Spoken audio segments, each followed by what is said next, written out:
See it? Yes, Prabhuji. Hare Krishna. Vaivasvata name saptamanmantara satisha chatura yugatahara antara. Someone like to repeat? Vevasto nama ye saptamanvantara sata ischatu yugatahar antara.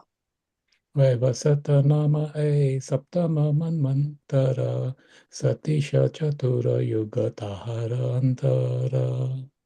Vevastava Namaye samaye Saptamandara saptamamantara sata isa chaturyugatahara Sada Isha antara. Chadriyukata. Vaivasata namai saptamamantara sata isha chatura yugatahara antara. Vevastava Vaivasada nama Namaye ye Saptamandara saptamanvantara Sada sata Isha isa Chadriyukata. chaturyugatahara antara. Synonyms, translation and purport by His Divine Grace A.C. Bhaktivedanta Swami Srila Prabhupada Ki Jai. Synonyms, Vaivasata Nama, named Vaivasvata. This Saptama, seventh. Manuantara, period of Manu. Sataisha, 27. Chatuh Yuga, cycles of 4 ages. Tahara, of that. Antara, period. Translation. The present Manu, who is the 7th, is called Vaivasvata, the son of Vivasvan. 27 Divya Yugas, that is 27 into 4.3 million solar years of his age, have now passed. But the 14 names, the names of the 14 Manus are as follows: Swayambhuva, Swarochisha, Uttama, Tamasa, Raivata, Chakshusha, Vaivasvata, Sharvarni, Dakshasavarni, Brahmasavarni, Dharmasavarni, Rudrapruta, Rudrasavarni, Rachya or Devasavarni, and Bhautukya or Indra Savarni. There's no next verse. Atishvimsha Chaturyuge Dwaparera Shesha Vrajere Sahite Haya Krishnera Prakasha. Please repeat. अष्टाविंश चतुर्युगे द्वापरे शेषे व्रजेर सहिते हय कृष्णेर प्रकाशे.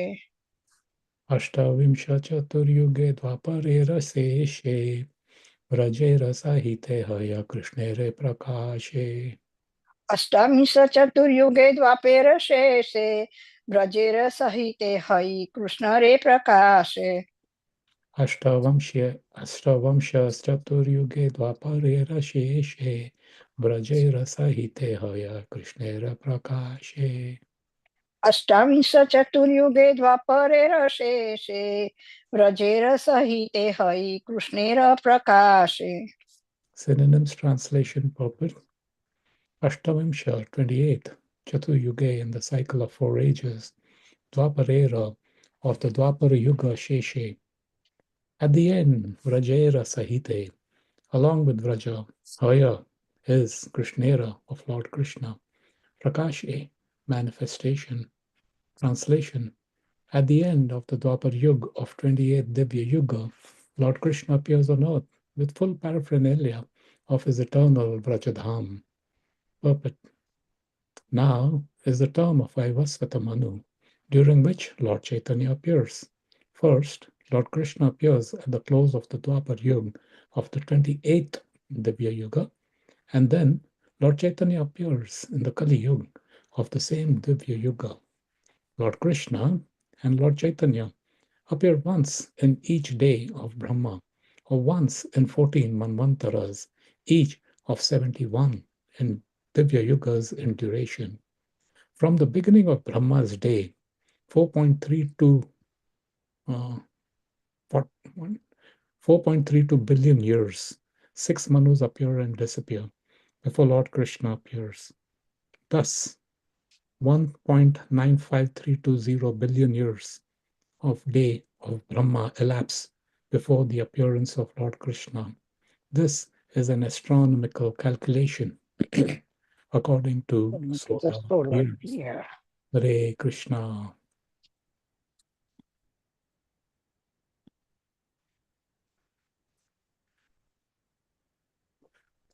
Om Ajnanatimirandasya Gyananjana-shalakaya Chakshurunmilitam Yena Tasmai Shri Gurave Namaha. Shri Chaitanya Manobhishtam Sthapitam Yena Bhutale Swayam Rupa Kadamayam Dadati Swapadantikam Vandeham Shri Guru Shri Yuta Padakamalam Shri Gurun Vaishnavamscha Shri Rupam Sagrajatam Sadhana Raghunathanvitam Tam Sachivam Sadvaitam Savadutam Parijana Sahitam Krishna Chaitanya Devam Shri Radha Krishna Padan Sahavana Lalita Shri Vishakhatamsha He Krishna Karuna Sindhu Dinabandhu Jagatpate Gopesh Gopika Kanta Radha Kanta Namostate Tapta Kanchana Gaurangi Radhe Vrindavaneshwari Krishna Bhanusate Devi Pranamami Hari Priye Vanchakalpatarubhyascha Kripa Sindhubhya eva cha Patitanam Pavanebhyo Vaishnavebhyo Namo Namah Namo Om Vishnupadaya Krishna Prasthaya Bhutale Shrimate Bhaktivedanta Swami Niti Namine Namaste Saraswati Deve Gauravani Pracharine Nirvishesha Shunyavadi Paschatya Desha Tarine Jai Shri Krishna Chaitanya Prabhu Nityananda Shri Advaita Gadadhar Shivasadi Gaur Bhakta Vrinda Hare Krishna, Krishna Krishna, Hare Hare, Hare Rama, Rama Hare. Hare Krishna, Krishna Krishna, Hare Hare, Hare Rama, Rama Hare Hare. Hare Krishna, Krishna Krishna, Hare Hare, Hare Rama, Rama Hare Hare.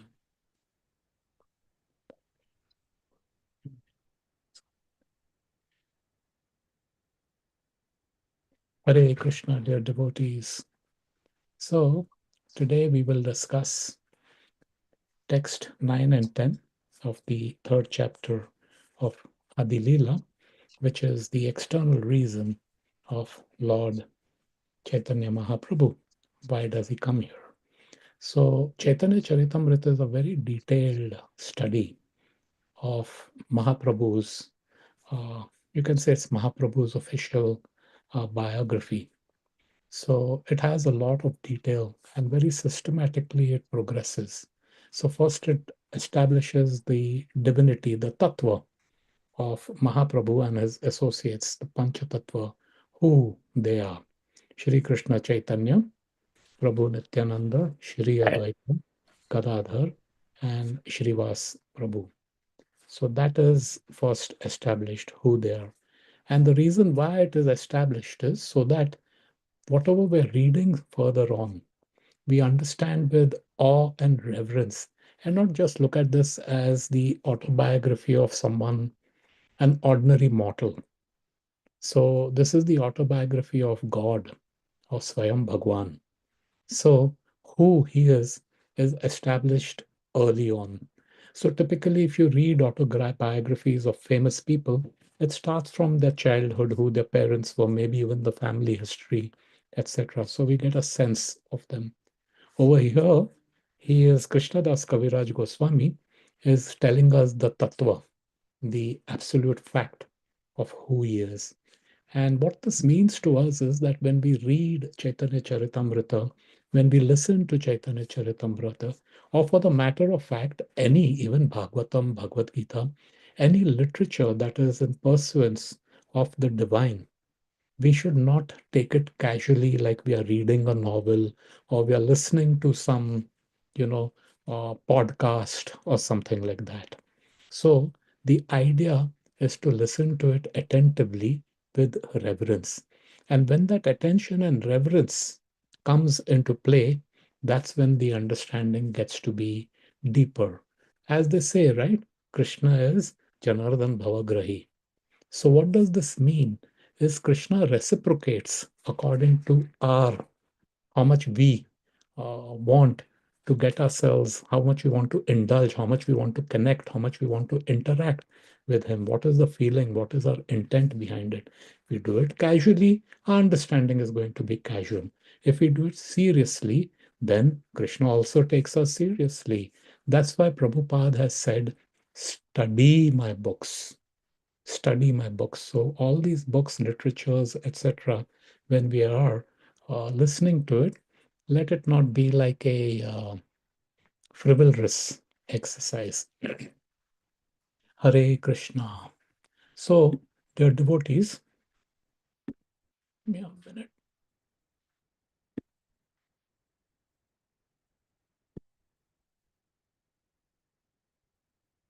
Yeah. So there's the external and internal reason. Now, internal reason, there are three main reasons. Anyone knows? Anyone would like to share what are the three main reasons why Mahaprabhu appears?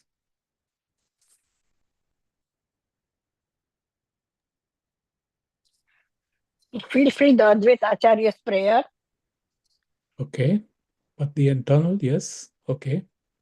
Then So, second, to experience Radharani's pleasure yes, and to understand the mood of Radharani. yes, very good. Now, this is something which is very, very confidential and it's very And high. also one more I forgot to establish the Yuga Dharma. That Yes, is external reason also. yeah, that's the external. So the internal, what we understand is the internal and the external.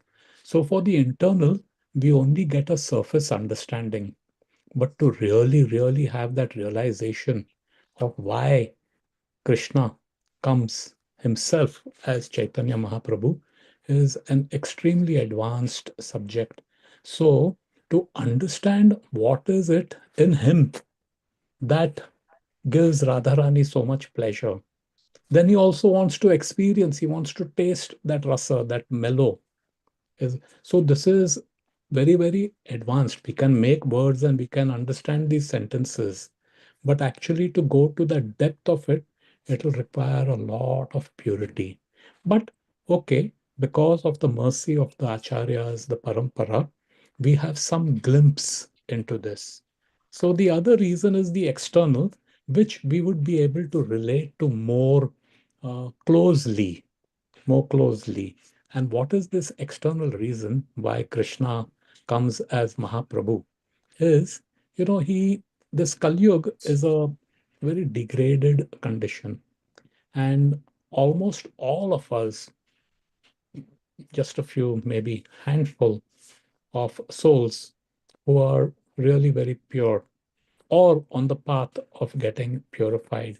When we talk about purified, it's not the purity of the externals, it's the purity of the consciousness, ahamta and mamata. All of us are affected by that in the material world, especially during Kali Yuga. In Kali Yuga, it is intensified. And as Kali Yuga progresses, it gets more and more solidified, this ahamta and mamata. And through that ignorance of ahamta and mamata, of not knowing who I am, what is mine, what is not mine, through that, all the other issues and all the other nonsenses begin. In fact, it is said we are in about 5,000 odd years of the Kali Yuga. Since Kali Yuga has started, this is the golden age. It will go 10,000 years, will be the golden age. As it is, we can see in our lifetime. I'm a middle-aged man, and I can see the technology has progressed tremendously, tremendously, technology, since when I was a kid to now. Nowadays, you see, even I've seen children who maybe 1 year and 2 years, they have a screen, some kind of a tablet or something to keep them occupied. I first came in front of a computer screen when maybe in my early 20s. That my kids came in front touch with a computer screen when they were maybe 7, 8, 9, 10 years old. So technology has advanced leaps and bounds. So much the technology has advanced. But actually, if you look at the consciousness of human being, there is so much of turmoil. There is so much, when we were growing up, and you also would have experienced this, those who are my age or maybe a little bit younger than I am, you would have experienced this. We never heard of something called mass shootings and mass killings. Even the wars were occasional. What was happening? All new kinds of diseases are coming up. You see the wealth disparity. which is there. So it is a very degraded situation. So when we make this statement that Kali Yuga gets to be degraded of all the yugas, and even in Kali Yuga, we can see in a lifespan of a few decades how it is deteriorating. Thankfully, it is still the golden years. So imagine after 10,000 years, and Bhagavatam gives a good description of what will be there. The Bhavishya Purana also talks about what's going to happen, in the uh, as Kali Yuga progresses, detailed. And then when you read that and you understand, you say, oh my God, it's happening in front of my own eyes. This is what is happening. So, because of that degradation, to deliver these fallen souls, now our capacities, we may think we are very intelligent and we have done so many things, computers and exploring the outer space and this, that, everything is going on. But still, spiritually, we are totally degraded. And Kali Yuga, so that the souls, in his mercy, he is the Supreme Father. A father cannot see his son suffer, his children. It hurts a parent more than the child when the child is suffering. And it gives parent more joy than the child when the child is prospering, flourishing, the child is happy, right? So, to deliver the fallen souls of Kali Yuga, Mahaprabhu comes. And what does he do? How does he deliver? He delivers through the propagation of the holy names, Sankirtanam. What is it? So simple, 16 words. Hare Krishna, Krishna Krishna, Hare Hare, Hare Ram, Ram Ram, Hare Hare. When I was new to ISKCON, I used to always wonder, why do these people all the time, Prabhuji, have you done your japa? Oh, Prabhuji, chant, chant. And it seemed like chanting is the solution for everything. Anything is happening. Oh, you're feeling sad? Chant. You're feeling happy? Chant. Any problem? Chant, chant, chant. As though chanting is a some kind of a magic key. Hare Krishna, Krishna Krishna, Hare Hare, Hare Ram, Ram Ram, Hare Hare. It's all the time chant, chant, chant. Just had heard, but didn't have understanding, didn't have any realization. Heard so many glories of the holy name. But once you start chanting, and please understand, dear devotees, even improperly, of course, you shouldn't chant improperly, but the power of the holy name, even if done improperly, it will bring about that purification, that degraded condition of ahamta and mamata. And whatever that we are listening, whatever that we are hearing in katha, whatever we are reading, okay, that goes deeper, and that understanding, we have the true understanding of it. So actually, all these other things that we are doing, Shravanam, Kirtanam, Archanam, all what we are doing, Romapad Maharaj has said, is so that we can chant properly.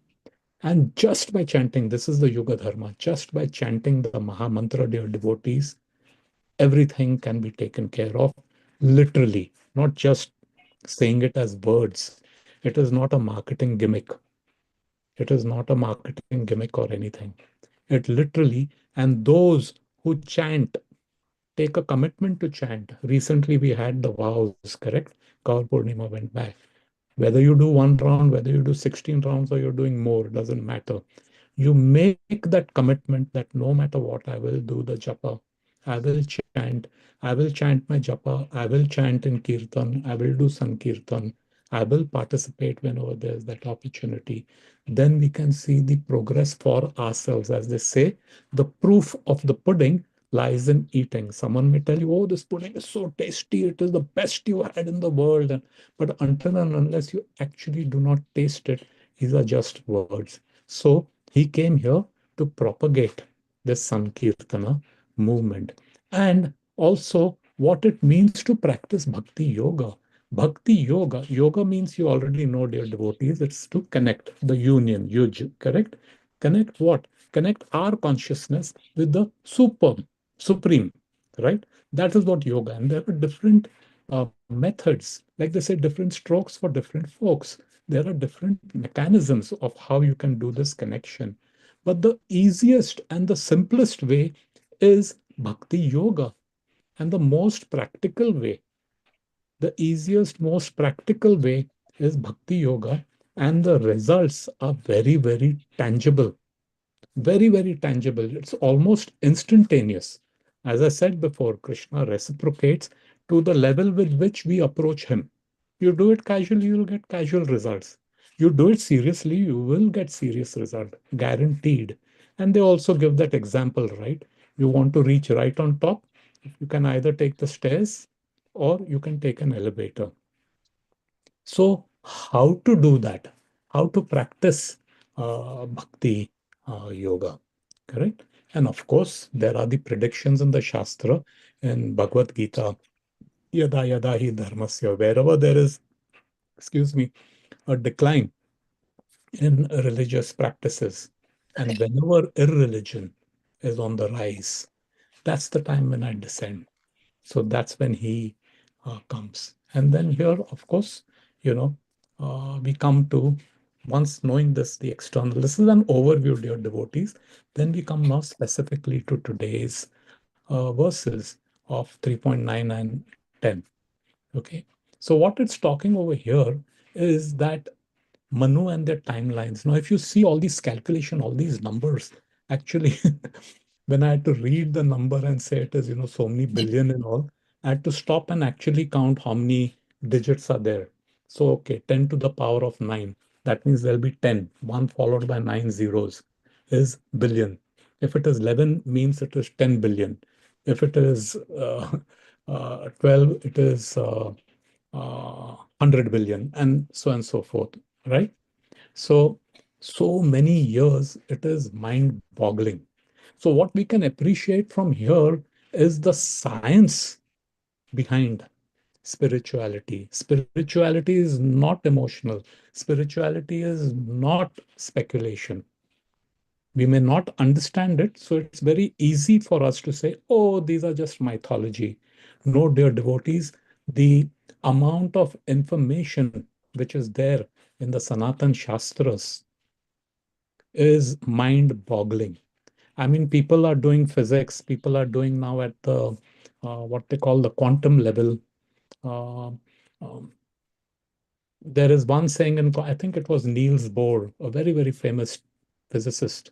Niels Bohr said that if someone is not astonished by quantum physics, he doesn't understand quantum physics, because at the quantum level, things don't really exist, quote unquote, exist. Exist how you and I will understand for something to exist. Things really don't exist, but everything that exists is based on quantum physics at that quantum level, right?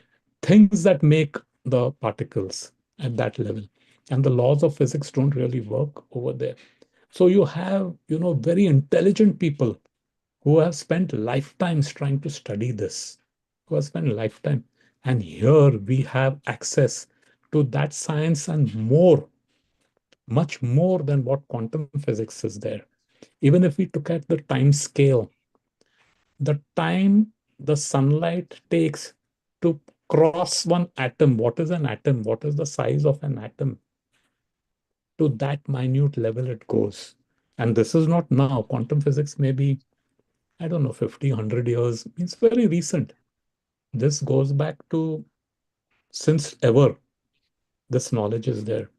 So when we understand all this information, all this data which is presented, our appreciation and our faith increases, dear devotees.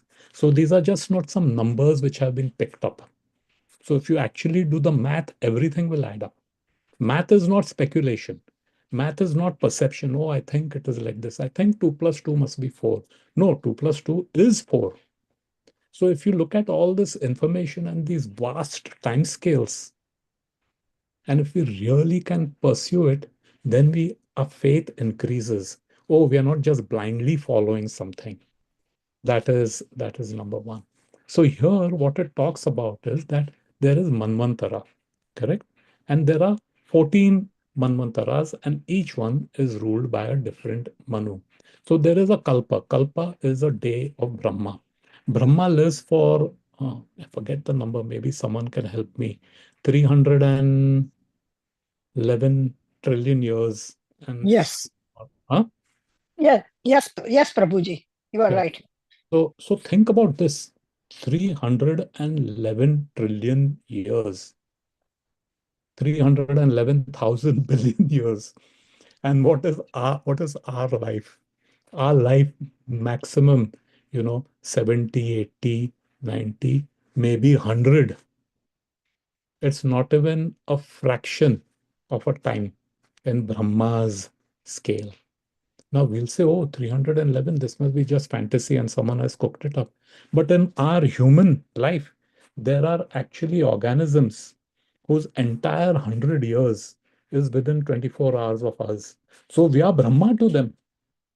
Now, if you look at how many hours are there in 100 years, that scale is, it'll be beyond the capacity of that little organism whose 100 years span, time is relative, isn't that much.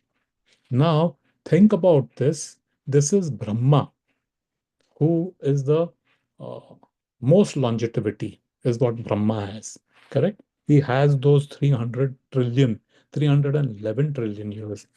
Yesterday, the speaker was explaining, right? So, what was Mataji saying? That, okay, there is so much that all these demigods, Ganesha, Indra, Lord Brahma, they're jivas like you and me. They're jiva tattva, correct? And there are certain qualifications how one can occupy that post. Like the president of USA currently is Mr. Donald Trump. So there are certain qualifications. He got elected. Similarly, PM Modi, Prime Minister. After the term is over, a new person is going to occupy that post. So these are all these posts. So at that post, correct, you have this kind of a time scale. But even that post is perishable. Even that post is perishable. So for an insignificant living being like us, humans, who may be 100 years, we have that opportunity to go past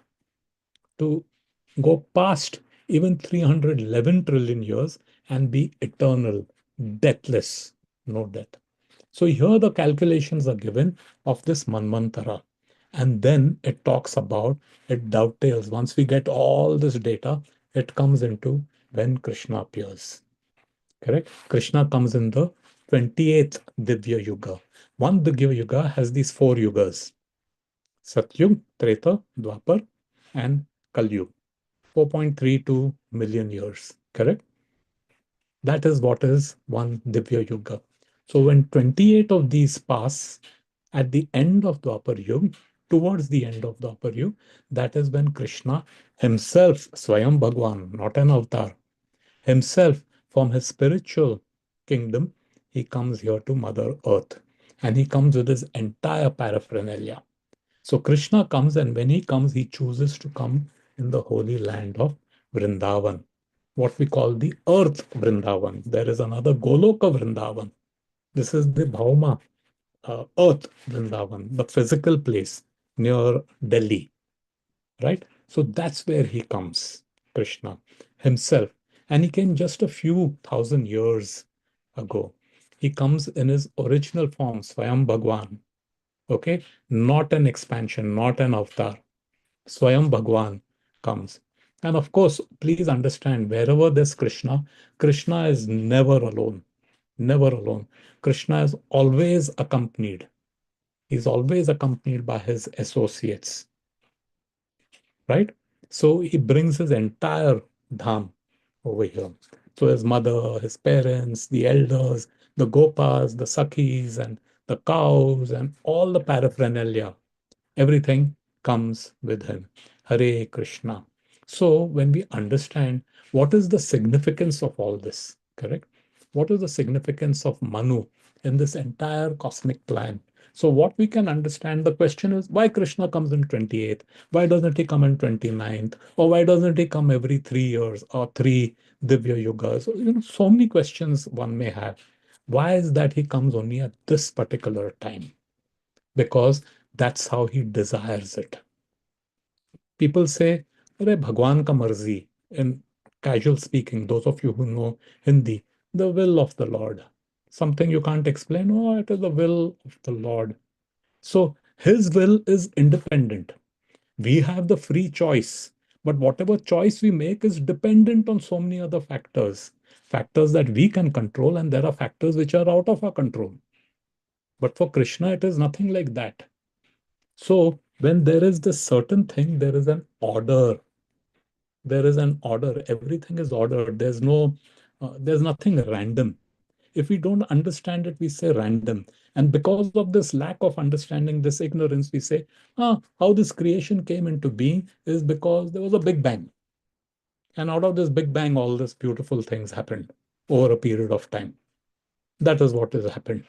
Means something random happened. No, there is a definite cosmic plan.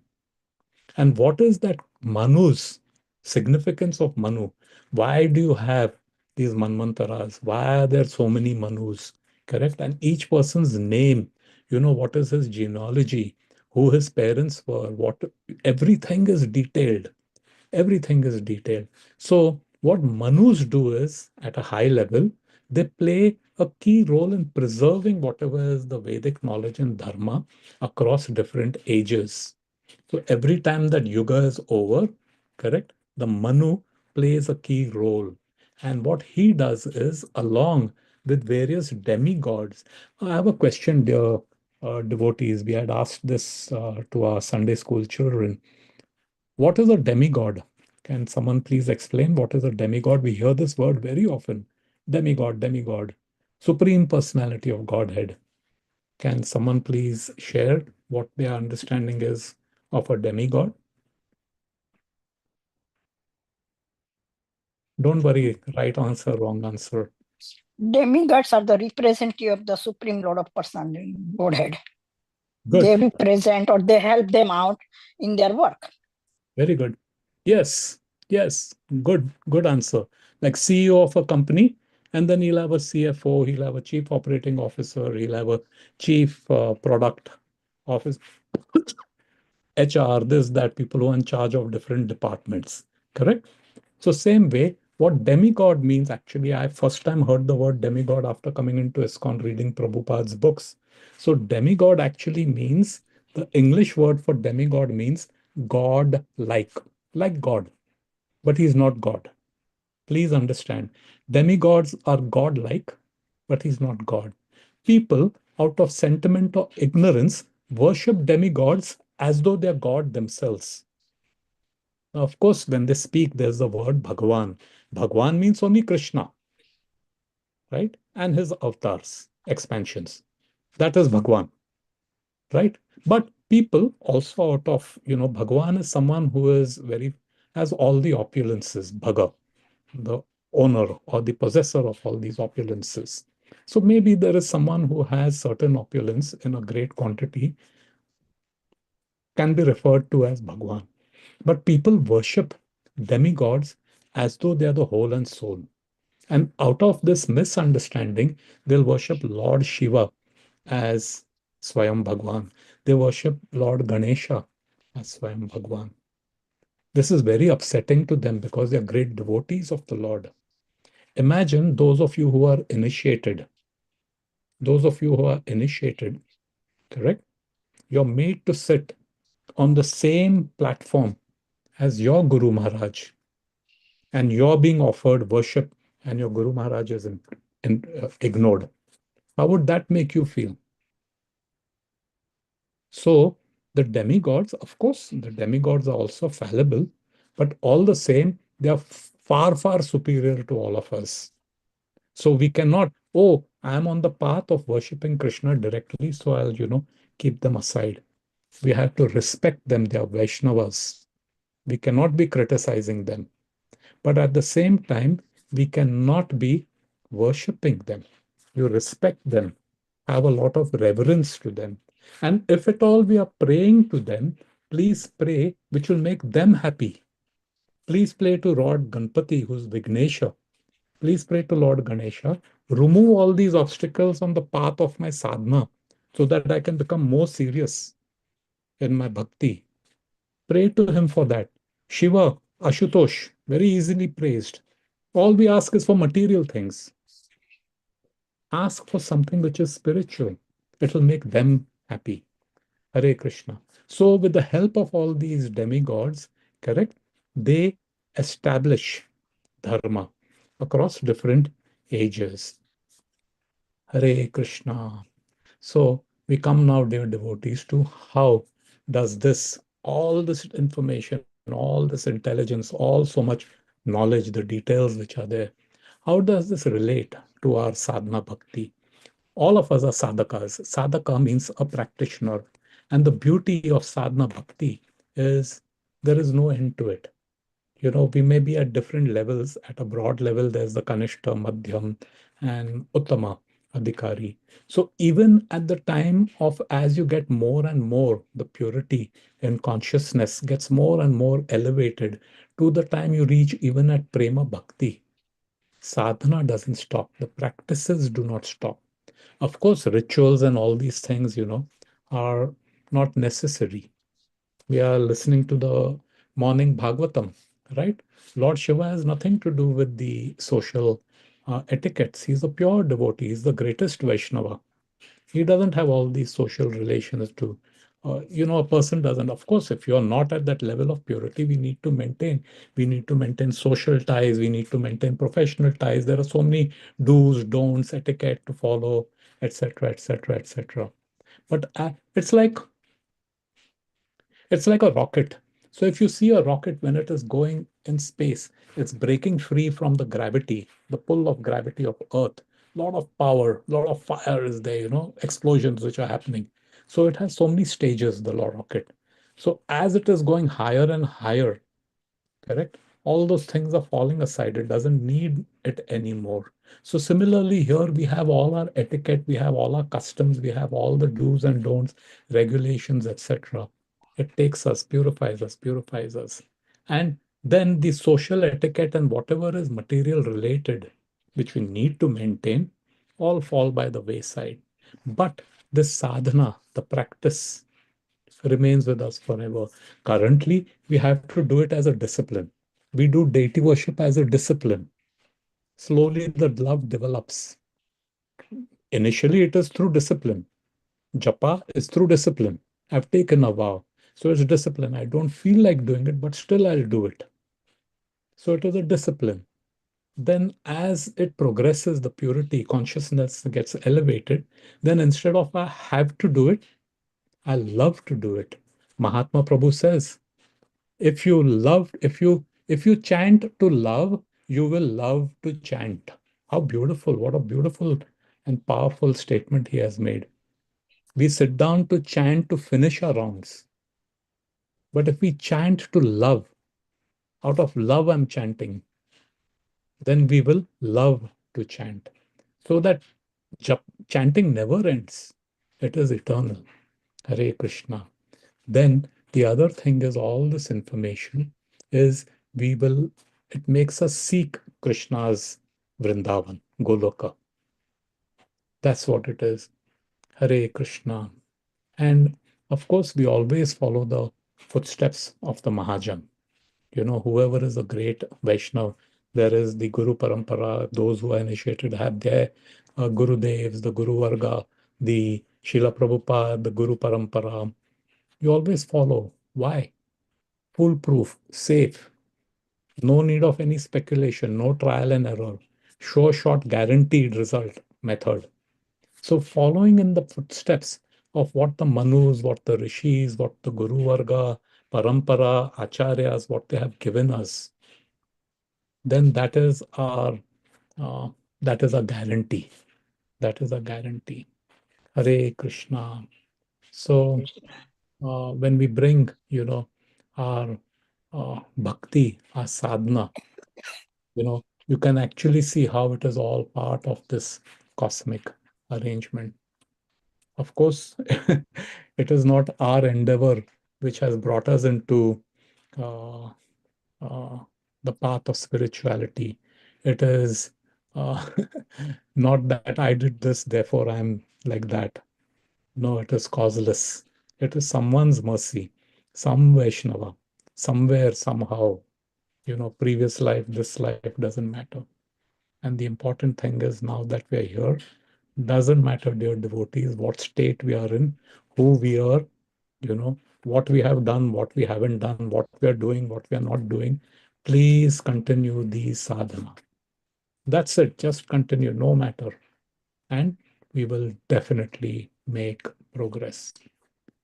Hare Krishna. So, if anyone has a comment or a question or would like to know something, please unmute yourself and we can have a discussion. Srila Prabhupada ki jai.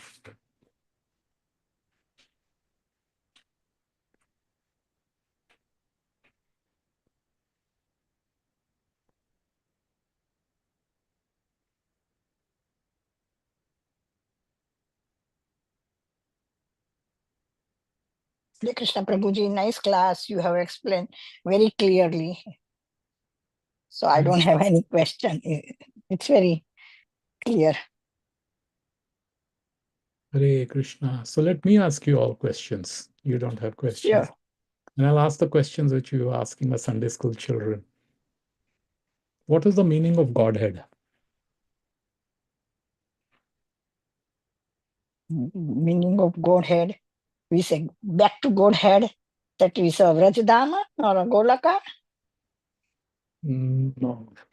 No, back to Godhead. We say that word. We heard this so much. Supreme Personality of Godhead. And the children gave Hare Krishna, deep Prabhu. answers and funny answers. Hare Krishna, Mataji. Thank you so much for wonderful class, Prabhuji. Prabhuji means what I am thinking. Head means always it's on the top of our body, and Golok Dham, Radha and Krishna residing at the top, like Golok Dham is there. So we have to go there. Maybe that's why it is. We are always saying Godhead, back to Godhead.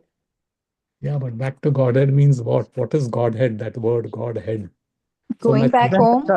yeah, The head Going of all back home. gods. the head of God. Yeah. Krishna's head, beautiful. In fact, there's description of Krishna. Krishna's physical description is also available. His nails, his teeth, his his waist, his chest. Imagine that's the level of description we have. But what is so Krishna's head is also there. His hair is also. No, I'm What is saying the Godhead? head. He's the head of all gods, the supreme, the first, the Yeah, head of all gods. So that's Godhead. one of the child had said that head of God, head of all gods, uh, things like that. But what Prabhupada has explained, Godhead is the absolute truth which has realized progressively as first is the Brahman realization, second is the Paramatma realization, the localized aspect. Brahman is the all encompassing eternality, then the Paramatma, the localized aspect, and finally the topmost is Bhagwan realization. And the truth, usually we think of truth as something abstract. Truth is a person, Krishna.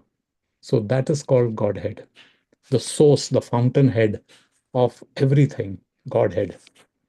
So that is how Prabhupada explains what is Godhead. And when we talk back to Godhead, back home to Godhead, that is a shelter. Krishna is a shelter. Dhanurvar Maharaj says, shelter is a place where all your needs can be met. We all have shelter. We are sitting in our homes. We are listening to the class. Our home protects us from the elements, hot, cold, rain, snow, etc., etc. We are not living out at the mercy of the elements outside. But the house, no matter what, how big, small, whatever it is, can only give us partial shelter. Whatever we have, material world, we only get partial shelter. Shelter is a place where all your needs can be met. That place is shelter. And that only place is Krishna. And when we say going back to Godhead is getting back to Krishna. Means what? Connecting with Krishna. That is going back to Godhead. And of course, there is his Dham, which is Goloka Vrindavan. But your consciousness, if the consciousness is purified, we have that opportunity in this body, in this lifetime, in this condition, you can achieve Krishna Prema. Then wherever you are, it is Dham. Hare Krishna. So in one words, if you want to say, so we can say getting back to Krishna. That's the Getting back to Krishna. definition you use. Yeah, so Godhead, as Prabhupada explained, is the Supreme Personality of Godhead, is the absolute truth, which is realized progressively. The elementary realization is Brahman. Then above Brahman is Paramatma, realization. And above Paramatma is Bhagavan, realization. So Paramatma and Brahman are just attributes So of, Bhagwan realization of Bhagavan. is the So a person who ultimate. has Bhagwan realization automatically has the Paramatma and but a person can have only Brahman realization, he will not know Paramatma. So it's kind of incomplete. Whereas Bhagwan realization is total, full package, complete. Hare Krishna. So I'll share something more with you. We have maybe about 5-10 minutes. Uh, there are many of us who may be on social media platforms. Yeah, the famous ones are like Facebook, WhatsApp, Twitter, or what they call now X, things like that. Now, it can be a great distraction, and it is so insidious. You think that I'll just check my messages. You say I'll go there only for 1-2 minutes, and before you realize it is 20 minutes, half an hour. It happens, right? Does it happen to anyone? Yes, it happens with, I only use WhatsApp, but it happens with the WhatsApp too. Yeah, Prabhuji, it happens. Anyone Yes. uses Facebook? No, I don't use. Everyone else is silent because they think, oh, if I say I use Facebook, I'm not a devotee. What will people think me to be? I will- I Not will tell them, Facebook, Prabhu, but I get lost in YouTube. YouTube. Yeah, YouTube is another one. So what happens is once we get in over there, it sucks us. It's like a quicksand. And we don't even realize time just passes by, right?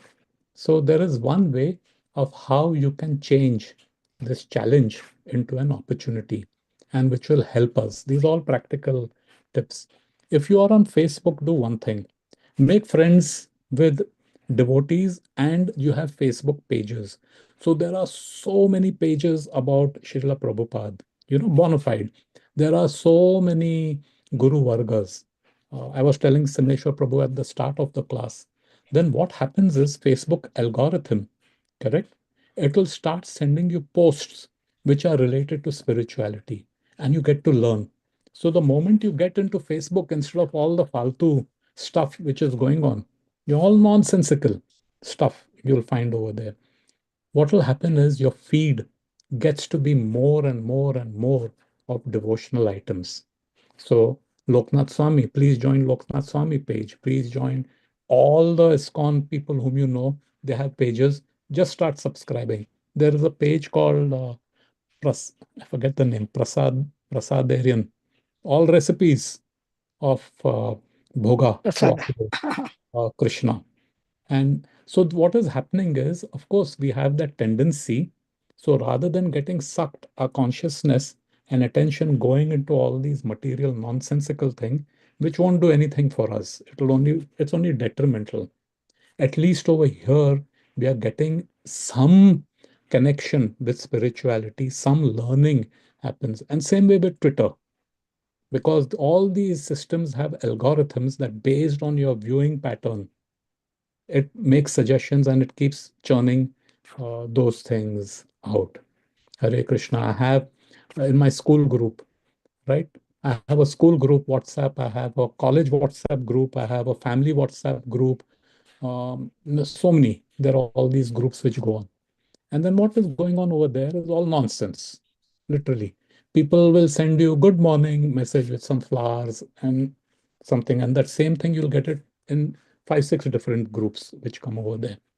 So, of course, a lot of times, there is nonsensical things going on over there. You have to skip. Again, as I was telling you, there's the social etiquette that we need to maintain. Otherwise people will say, "Oh, this guy's become a Hare Krishna, and he's so insular, etc." But you don't really indulge in that. So there is a college friend of mine, and we have started this. He started it actually. He knows I'm a Hare Krishna. What happens with Hare Krishna over a period of time, even your language changes. Typically, at least I know those from Bombay, the common language is you abuse. With a friend or something, you'll greet him with an abuse. You don't mean anything, but it is a bad word. So similarly, this bad language goes away from your vocabulary. It just goes away. You don't even have to make a conscious effort. And then I was sitting back and wondering, amazed, how did this happen? I didn't even make an attempt to stop being, not in anger or anything, but just casually. It goes away. So now this friend of mine from college, he knows that I'm a Hare Krishna. Every day he sends me picture of Krishna and Radharani every day. And then he puts one caption, you know, Om Radhikaya Nama, something he'll put, some God's name. And I reply to him with, Jai Shri Shri Radha Sham Sundar Ji ki Jai. Then the next day he'll send it. So we've started something of a ritual. So he is feeding me uh, pictures of Radha and Krishna with different names. So I know what he's trying to do now is the Vishnu Sahasranam he has picked up from somewhere, and he sends that to me. And then similarly, whatever I've heard in lectures and different deities' name of our ISKCON temples is what I send him in return. And like this, we both are sharing separately, not on the group, because the group doesn't really interested in this. But this is how I felt is social media, which can be a poison. And as Prabhupada said, try to make the best bargain out of a bad deal. So I thought I'll share it with you, devotees. Hare Krishna.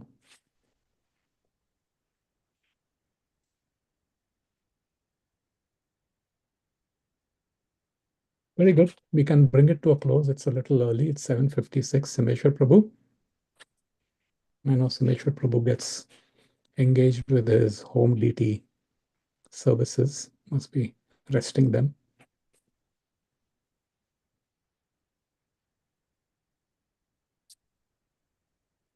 Can bring this to a close. Thank you, dear devotees. Please accept my humble obeisances. Jai Srila Prabhupada Vanchakalpatarubhyascha. Kripa Kripa Sindhu Eva Cha Patitanam Patitanam Pavanebhyo Vaishnavabhyo Namo Vaishnavebhyo Namo. Namo Namaha. Srila Prabhupada ki Ki Jai. Thank you, sir. Caitanya Caritamrita ki Thank jai. you, Prabhuji. Thank you. Hare Krishna, dear devotees. Hare Krishna.